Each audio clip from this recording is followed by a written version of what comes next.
안녕하세요. 안녕하세요. 여기는 꿈 다시 보기 채널입니다. 오늘은 저희의 상상력으로 꿈의 의미를 따라가 보는 시간입니다. 오늘 꿈은 30대 직장인 여성의 꿈입니다. 꿈으로 들어가 보겠습니다. 대표는 자전거를 타고 앞에 간다. 나도 길에 세워진 자전거를 타고 따라가지만 횡단보도 신호에 걸려 대표를 놓친다. 나는 그 동네를 벗어나려고 다른 길을 찾는다. 길을 찾다가 골목에 들어가는데 막다른 골목이다. 주택가 끝에 커다란 쓰레기장이 있다. 쓰레기가 큰 산처럼 쌓여 있고 포크레인이 두세 대가 쓰레기를 헤집는다. 생활 쓰레기만 있는 게 아니라 새나 개 사체도 있다. 규모가 커서 냄새도 심하고 안 좋은 일을 당할지도 모른다는 생각이 들어 겁난다. 난 서둘러 자전거를 타고 나온다. 골목 코너에 인도나 아프리카 사람 같이 검은 피부 아이 둘이 벽에 기대 서서 나를 보고 있다. 남매 같은데 남자아이는 열 몇 살 정도고 여자아이는 17살 정도다. 둘 다 비쩍 말랐고 옷이라기보다는 천 같은 걸로 몸을 가리고 있다. 두 아이 다 피곤하고 지쳐 보이지만 눈빛이 매서웠다. 저희의 상상에서 꿈을 펼쳐보겠습니다. 먼저 꿈에 대한 선생님의 소감부터 들어볼게요. 대표가 앞에서 자전거를 타고 가는 장면으로 시작이 되잖아요. 누군가의 뒷모습을 보게 되고 그 사람이 대표라고 하는 것이 내가 바라는 롤모델이 눈앞에 있는 것 같은 그런 느낌? 그래서 좀 설레기도 하고 한번 따라가 보고 싶기도 하고 저 사람은 어떤 길을 갈까 이런 게 궁금해서 좀 지켜보게 되는 마음이 들어요. 대표가 떨어지고 나 혼자 남아있는 이 동네가 예전에 인도 영화인가의 그 빈민가를 배경으로 한 그 아이들이 주인공의 영화가 생각이 나더라고요. 그래서 이 동네의 풍경이 지금 내가 보기에 굉장히 좀 벅차고 좀 감당이 안 되고 이렇게 쓰레기, 특히 개, 새 사체가 이렇게 뒤엉켜 있는 그 모습이 굉장히 힘든 상황에서 그 아이들한테 주목을 했을 때 그 아이들이 성장해 나가면서 또 문제가 해결되고 좀 그런 스토리들을 많이 봤거든요. 그래서 이 꿈에서도 이 아이들이 지금 상황이 좀 어렵지만 뭔가 이 아이들을 계속 이렇게 지켜보다 보면 또 길이 있을 것 같은 좀 그런 생각이 들었어요. 그 선생님이 얘기해 준 측면들이 제 얘기에도 아마 언급이 될 겁니다. 보겠습니다. 자전거는 사람이 직접 동력을 만들어내야 하는 이동수단입니다. 그래서 자전거의 등장은 꿈꾸니의 힘과 연관이 될 수가 있는 겁니다. 그런데 내가 탄 자전거는 횡단보도 신호에 한 번 가로막혔고 막다른 골목 때문에 두 번째로 막혔습니다. 두 번씩이나 같은 경험을 하게 되면 일단은 멈춰야 하는 겁니다. 꿈에서 묘사되었듯 아직은 그 동네를 벗어날 수가 없다는 뜻인 것 같아요. 내가 마주해야 할 어떤 이슈가 있는 것 같습니다. 보겠습니다. 회사 대표는 자전거를 타고 가고 있습니다. 회사 대표를 따라가고 싶은 마음이 느껴지는데요. 그러나 내게는 직면해야 할 무언가가 있는 것 같기도 합니다. 거기다 막다른 골목까지 만났잖아요. 더 이상 피할 수 없게 되었다는 뜻입니다.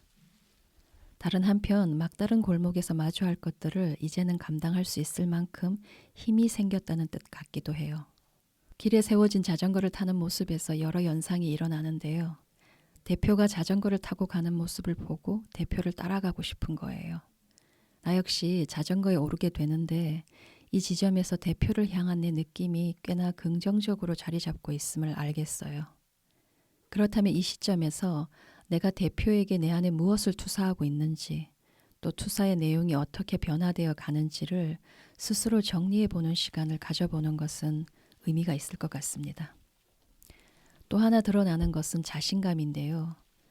길에 세워진 자전거를 보고 망설임 없이 타고 가잖아요. 이 부분에서 자신감이 느껴지거든요. 상징적 맥락에서 길은 인생 여정을 의미하는 겁니다. 그렇다면 그 여정에서 내 힘을 확인하고 있는 것 같습니다. 자전거를 보자, 아, 내가 자전거를 탈 수 있지? 저 자전거를 타면 대표를 따라갈 수 있을 것 같아 하는 감이 생겼고 바로 실행에 옮겼습니다. 내 안에 올라오는 감을 신뢰하고 있다. 그런 느낌을 받거든요. 꽤 멋진 이미지라고 생각합니다. 자전거를 타고 쌩쌩 달려가 보는 기쁨을 누리기 전에 그 동네에서 해결을 봐야 할 것들이 있는 것은 분명합니다. 나는 동네를 벗어나고 싶어 해요. 이 부분은 특히 상징적 맥락에서 잘 이해될 필요가 있는데요. 물리적 환경만큼이나 중요한 것이 내면 풍경이고 자아가 처한 내적 환경을 이해하는 것입니다. 우리는 내적으로 자신이 어떤 동네에서 살아가고 있는지 알기가 쉽지 않아요.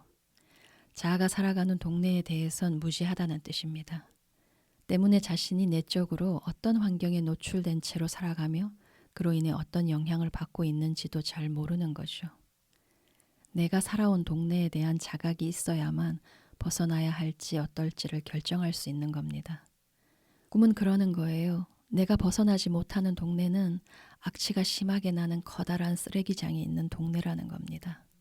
그것으로 그 동네에 대한 짐작이 가능하잖아요. 꿈은 지금 자아가 처한 현실을 직면하게 해주는 거예요. 때마침 포크레인이 쓰레기를 헤집고 있는 장면까지 꿈이 들이밀었어요. 이는 헤집어서 확인해야 한다는 명령인 거예요. 그런데 내 시야에 들어온 것은 새와 개의 사체인 겁니다. 새와 개의 사체가 쓰레기로 버려졌단 말이죠. 동물은 인간의 본능적 성질 혹은 본능적 에너지와 상관이 있어요. 자아는 새와 개를 쓰레기로 취급했던 것 같아요. 무언가를 쓰레기로 취급한다는 것은 대단히 하대하고 함부로 대한다는 뜻입니다. 내가 새와 개를 그리 대했던 겁니다. 누군가는 새는 날려보내기 위해서 키운다고 하던데요. 죽은 채 쓰레기장에 버려진 새는 끝없이 방치되다가 결국 날아가지 못하고 그대로 꺾여버린 것 같습니다. 또 인간은 개라는 동물에게 충직함을 기대하는데요. 개는 인간에 의해 길들여진 동물로 인간에게 순응합니다. 반려견이라고 할 만큼 개는 인간의 동료이고 친구인 셈이죠. 따라서 거대한 쓰레기 더미에서 비참한 모습으로 발견된 새와 개의 사체라는 이미지는 자아의 잔인함에 가까운 태만을 꾸짖기 위해 창조된 거예요. 우리 자신은 우리를 둘러싼 환경의 주체로 살아가야 하는 건데 제대로 돌보고 챙기지 않으면 많은 것들이 고장나고 썩고 부패하고 결국 쓰레기가 됩니다. 그 새와 개는 돌봄이 턱없이 부족한 집안에서 방치되다가 죽어갖고 버려진 겁니다. 거대한 쓰레기장을 가진 주택가, 이 동네에는 나와 마찬가지로 새와 개를 돌볼 능력이나 여력이 안 되는 이들이 모여있는 동네 같아요. 오랜 세월 나는 그런 동네에 머물러 있었던 겁니다. 그러면 무엇을 어떻게 돌보고 챙겨야 하는지 감히 발달할 수가 없는 거죠. 선생님의 내면에도 그런 것이 있을까 궁금한데요. 방치하고 있는지도 모르면서 살다가 어느 날 보니까 쓰레기 더미 속에서 나온다던가 아니면 그대로 죽어버렸나? 죽었구나 싶은 거. 저는 몰입하는 힘인 것 같거든요. 문제 해결을 되게 중요시하고 거기에 에너지를 많이 쏟는데 근데 제 현실에서 보면 내가 정말로 그걸 잘하고 있나 자문해 보면 굉장히 아쉬운 점들이 많아요. 내가 현실적인 거든 어떤 내 내적 이슈든 뭔가가 떠올랐어요. 내 앞에 두둥 떠올랐을 때 내가 최대한 노력해서 그것을 다루는가라고 생각을 했을 때는 그렇지 않거든요. 최대한 뭉갤 수 있을 때까지 뭉갠 다음에 도저히 이제 피할 수 없을 때 닥쳐서 그냥 처리해버리는 식의 그런 문제 해결 방식을 많이 하는 것 같아요. 그러니까 그걸 보면 그 순간 내 앞에 내가 다뤄야 될 문제가 두둥 떠올랐을 때 내가 그 순간 거기에 몰입하는 것을 안 해요. 그걸 최대한 미루는 것 같아요. 그냥 그 순간 몰입을 해서 최대한 내가 가진 거 안에서 다뤄보려고 확 뛰어드는 그걸 안 해서 해본 적이 없다는 뜻이에요? 그러니까 계속 지연시키고 뭉개고 미루고 그러는 내 태도가 되게 오래되다 보니까요. 마치 그게 원래 그래도 되는 것처럼 저한테 약간 좀 인이 박힌 것 같아요. 그러니까 원래 그래도 된다는 뜻이 그렇게 해도 살아가는데 뭐 특별한 불편함이나 그런 게 없네. 원래 다들 이런 식으로 살아가는 거 아니야? 뭐 이렇게 그래도 저한테 살아지네. 받아들여지는 거예요. 최근에 제가 결정하고 처리해야 될 문제가 굉장히 많이 쌓여 있어요. 그 순간순간 내가 정말 몰입해서 판단을 해야 돼요. 근데 기존 습대로 하려고 하니까 진척은 안 되고 한쪽에 계속 더 쌓여만 가는 거예요. 그런 문제도 있고 또 하나는 내가 내 일상에서 매 순간에 제가 꿈을 하는 것도 그렇고 집에 가서 아이를 볼 때도 그렇고 그 순간에 몰입해서 그 행복을 내가 잡아야 되잖아요. 근데 그런 것마저도 이렇게 지연시키고 흐려버리는 제 태도가 있는데 지금 요새는 그런 생각이 들어요. 아, 내가 몰입하는 것을 이제 해내지 못하면 정말로 내 생활이 굉장히 피폐해지겠구나. 어떤 측면에서 피폐해진다는 거예요? 내가 이렇게 꿈에 몰입해서 꿈을 느낄지도 못할 거고 근데 무한정된 시간이 주어지는 게 아니니까 내가 그 순간에 그걸 몰입해서 내가 잡고 싶은 게 있는데 그걸 못하면 다 놓치는 거죠. 그리고 내가 가정에서 보내는 시간도 그렇고 내가 그 순간에 내 아이를 보고 되게 기분이 좋아야 되는데 아이한테 집중하지 못하면 그것마저 그냥 다 날려버리는 거고 그러면 내 생활에는 그냥 산적한 문제들만 쌓여있게 되고 정말 나는 그냥 쓰레기장에 있는 거죠. 매일매일. 그렇죠. 응.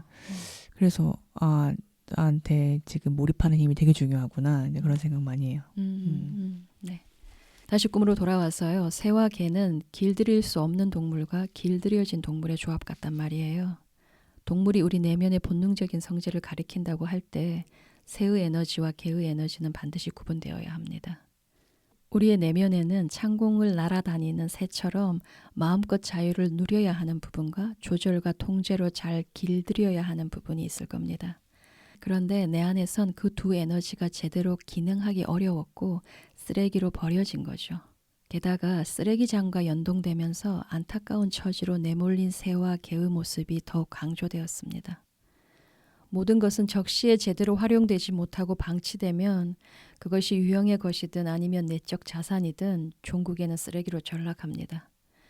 내 눈앞에서 확인하게 되는 쓰레기 더미, 거기에 포함된 새와 개의 사체, 이는 더 이상 그런 실수가 반복되지 말아야 한다는 것을 의미하는 거예요. 그런데 내적 차원에서 무엇이 새의 에너지이고 무엇이 개의 에너지인지를 알아차리는 훈련이 필요합니다. 내 안에 어떤 측면을 자유롭게 놔둬야 할 것이며 무엇을 길들여야 하는지 바로 구분해내는 감이 있어야 한다는 뜻입니다.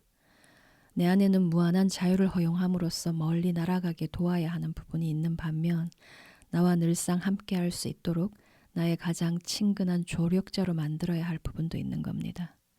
그 둘을 내 안에서 찾아내려는 노력이 절실한 거예요. 남매로 보이는 아이들 둘이 벽에 기대어 서 있습니다. 그들에게서 생기나 활력은 느껴지지 않죠. 긴장과 경계, 강한 적대감부터 배운 아이들입니다. 심리 내적으로 풀어보자면 새와 개가 사라져가는 동네에서 성장하는 아이들의 모습인 거예요.